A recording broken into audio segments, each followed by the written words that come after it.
Ration तक़सीम हुनजे schedule में कोन हो। बाक़ी ब्रीफिंग तव्हांजा साफ़ी भाउ जेके बि हुआ असांजे मीडिया जा उहे ॿाहिरि उते हुआ, हुन ते 44 ऐं 52 ते उन्हनि खे ब्रीफिंग ॾिनी।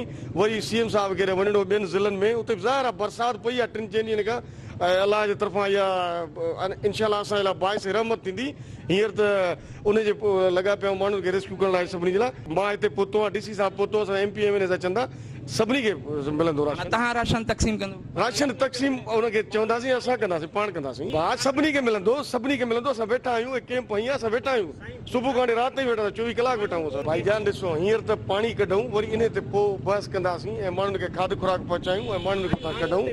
इंशाअल्लाह वरी पाणी निकिरंदो त असांखे अलाह बहितर कंदो, अलाह बहितर कंदो। आपा शियारा सोहेल सियाल साहिब जेको कढो ऐं उन ज़बरदस्त 3 ब्रिज आहे उनखे मुकमल कयो पियो। त मशीनरी न हुई, सिर्फ़ हिकिड़ी क्रेन हुई। ॾिसो कल्ह न आई आहे न, राति मशीनरी सखर मां निकिरंदी त राति पुछंदी न।